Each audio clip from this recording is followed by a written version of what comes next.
Nakatingin din si Aliza sa tingin ko. Ah, rapist! Biglang sumigaw tong babaeng to. Ano daw? Rapist? Ako? Sino bang rapist? Buisit? Di ko nga siya nahawakan eh. Hey, wag kang sumigaw. Nabubulabog tao rito sa inyo eh. Saway ko sa kanya. Tumingin-tingin din ako sa paligid, mukhang gising pa naman ang lahat. Pero nakakaya naman baka isipin pang masamang tao ako. Manang, manang! May rapist! Manang! What the?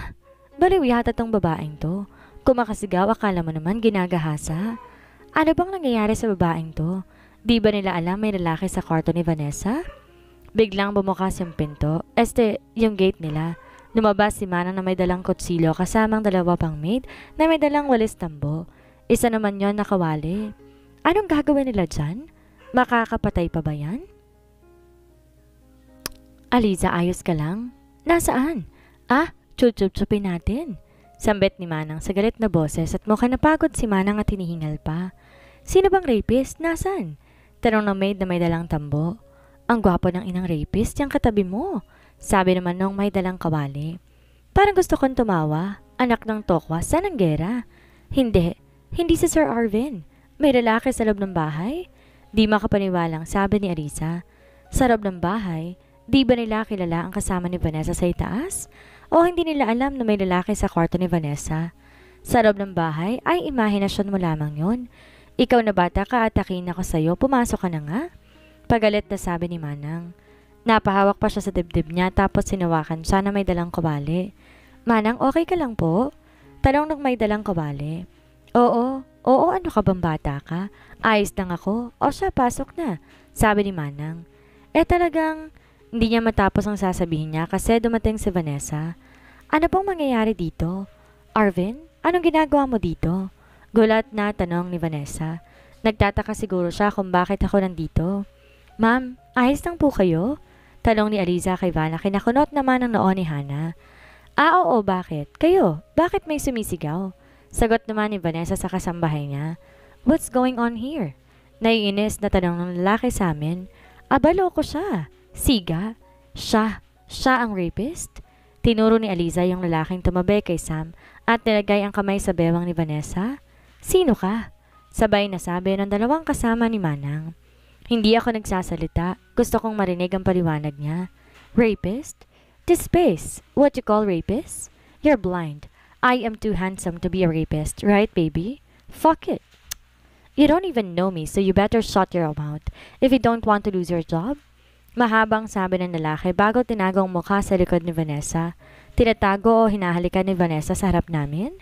English speaking, dude? Grabing yabang mo talaga kahit kailan. Ay nako. Nailing-iling si Manang. Mukhang alam niya na may lalaki dito pero ang kasamahan niya, wala. Hindi. Ano bang iniisip mo? Ano bang ginagawa mo rito? It's 10 in the evening. Puna ni Hana. Ouch, shit, I'm not ready for this.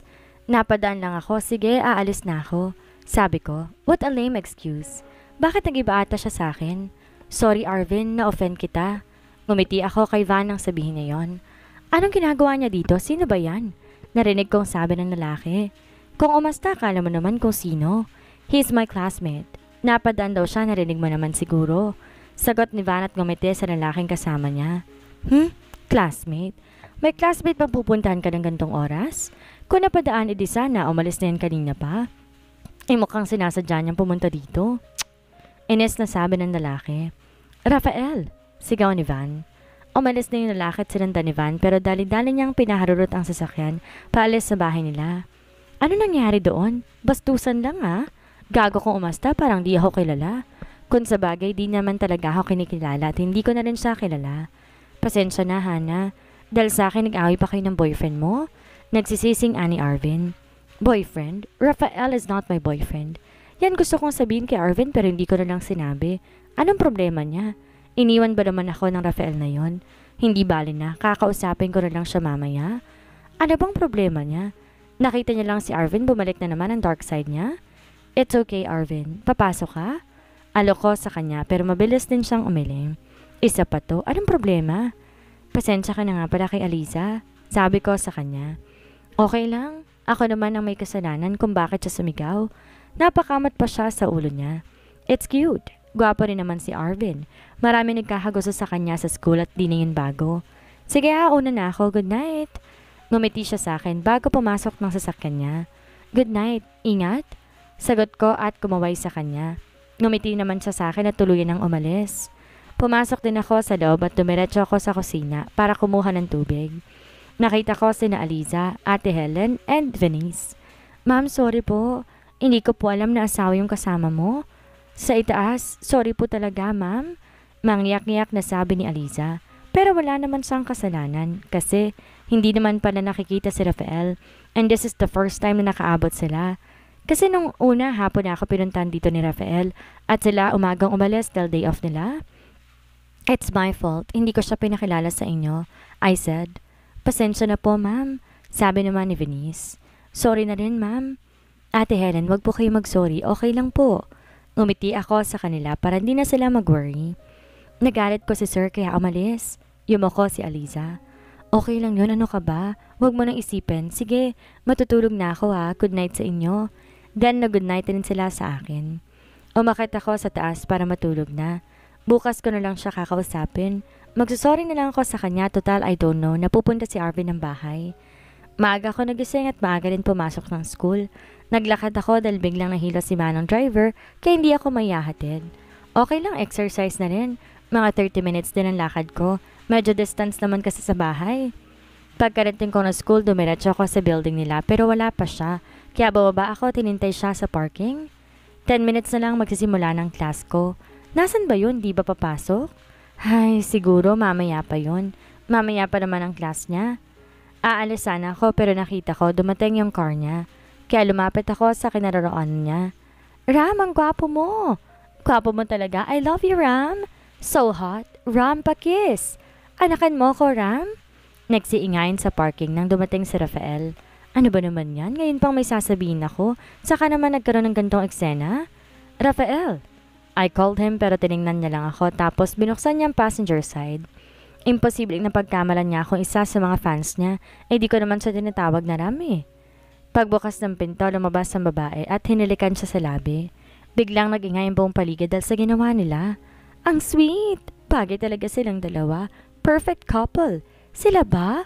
I love it! Para ko na pa ako sa kinatatayuan ko sa nakita. Di maalis ang tingin sa kanila. Ang sakit.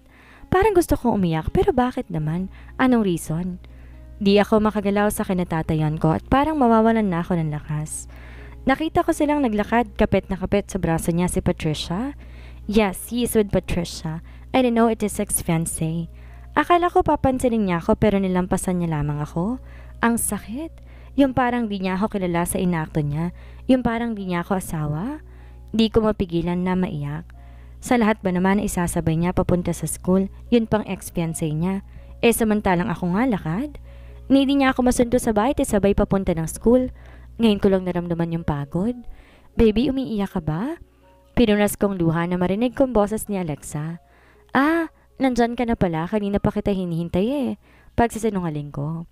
Huwag ka nga magsinungaling. Loko, bakas na yung luha sa pisngi mo. Saway ni Alexa at sumimangot sa akin. Naiyak na naman ako sa kanya kaya't niyakap niya ako. Pabalik. Ano bang nangyari?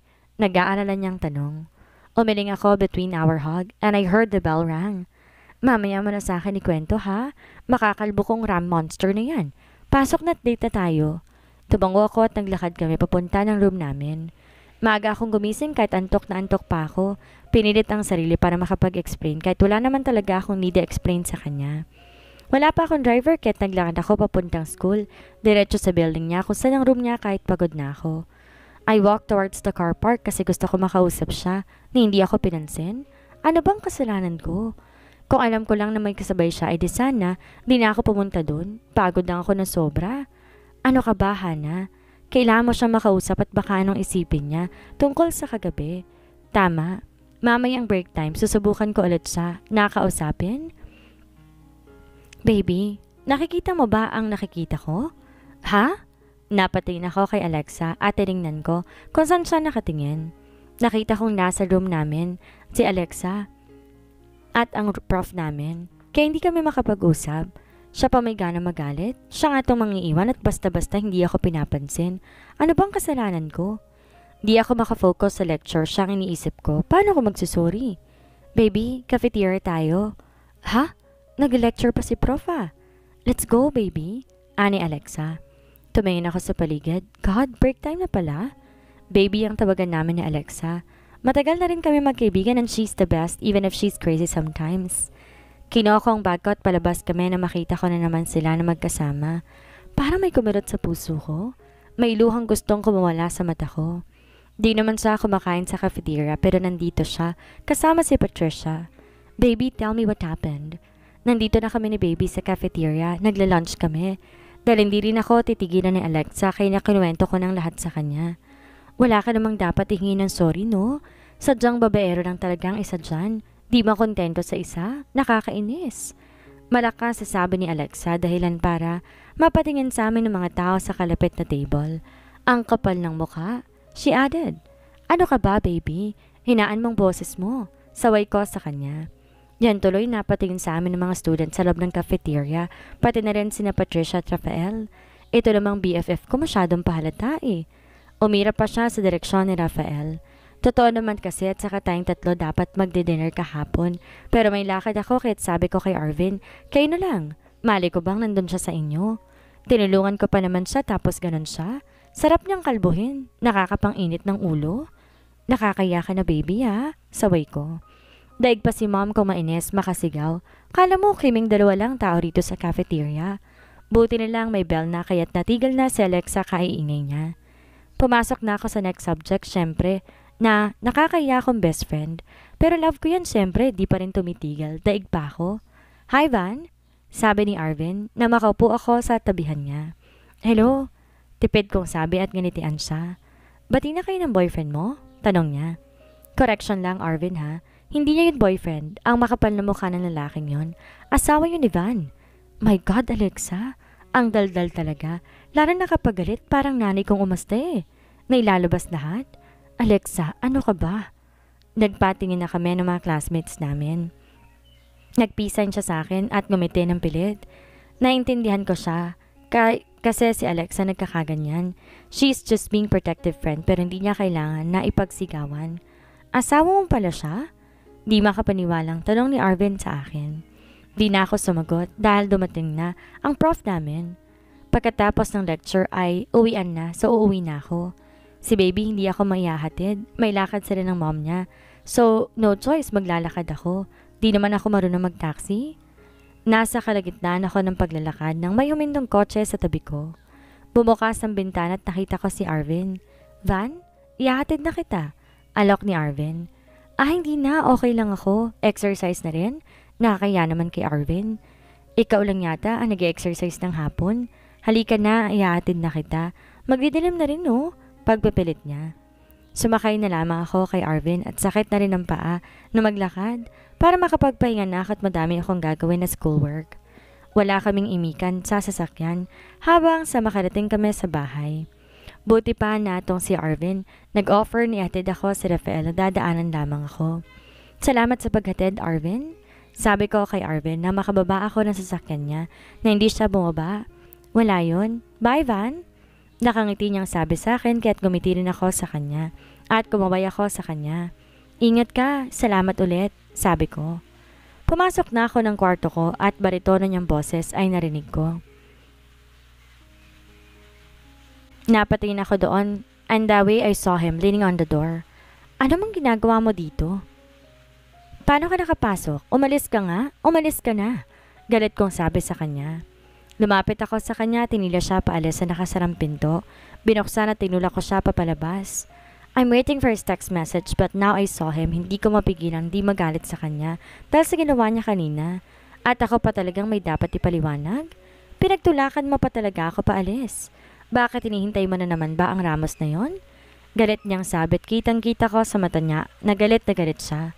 Bakit pag sinabi ko na magsistay ka ba? Di ba hindi? Di ba nga iniwan mo ako? Now leave. Dahil kung pumunta ka lang rito para mang-away, mas mabuti pang umalis ka na. I don't want to see you again entering my room without my permission. Don't be so feel at home, Rafael. Nangihina akong sigaw sa kanya. Gusto kong umiyak pero tinitiis kong wag ibuhos ang luha ko sa harapan niya. Gusto ko ipakita sa kanya na ayos na ko at okay lang sa akin ang mga ginagawa niya. I don't know, but I deserve this kind of pain I felt right now. If this is what you want. Matalim ang tingin niya sa akin at mabilis umalis sa harapan ko. Para kung binuhusan ng malamig na tubig sa inakto niya. Kanina parang hindi ako kilala, tapos ngayon need ko mag-explain? Wow! Sinara ko na yung pinto at umiyak ako ng umiyak. Bakit ganun siya sa akin? Ako pa ang masama? At ako pa may dapat na explain. Pagpasok namin sa kondo niya, kaagad ko siyang niyakap. This is the second time that I entered his condo. First is nung unang araw na mag-asawa kami. Dito niya ako dinala at tinulungan niya lang ako. I miss you. Malambing niyang sabi. He hugged me so tight from the back. Dinala niya ako para lang dyan? Sinabi ko nang may klase ako tapos dinala niya ako dito? Rafael, dinala mo pa ba ako rito para sabihin mo yan? Malamig kong sabi. Inalis ko yung kamay na nakakapit sa akin at naglakad ako papunta sa pinto at parang gusto ko nang umalis. Yan lang naman palang sasabihin niya. Pinihit ko yung doorknob para makalis na ako dito. Bakit ayaw bumikas? Antigas, parang lock. Pero hindi niya naman to nilock at kusa tong sumara kanina. Rafael, buksan mo tong pinto. Sambit ko habang pilit binubuksan ng pintuan. Ano ba? Makisama ka naman. Bumukas ka. Pagkausap ko sa pinto at pilit pa rin binubuksan. Humarap ako sa kanya. Nakatayo siya at tinakasandal pala sa pader habang pinapanood ako. Ano ba kasing problema niya? Mas mabuti na nga yung hindi kami nag-uusap at nagkikita. Wala akong inaalala. Rafael, buksan mo to sabi. Mangiyak niya akong sabi. Ginagawa ko ng lahat pero di pa rin bumubukas. Anong klaseng binto ba tong alak? Meron dito. Di ko naman nakitang gumamit siya ng card key. Paano kung ayaw ko? He smirked. He walks towards the sofa. Prente siyang nakaupo. Rafael, isa. Bubuksan mo to o bubuksan mo? Oh, ani at nag-form ng O ang labi niya. Ngumisi siya at binuksan ng TV. Dalawa. Tinignan ko siya ng masama. Parang wala siyang narinig. Patuloy lang naglipat ng channel. Ano bang gusto niya? Dinala niya ako rito tas ganito lang kami? 3. Pagpapatuloy ko at nag-cross arm ako habang nakatingin na masama sa kanya. Tumayo siya, tinarap ako.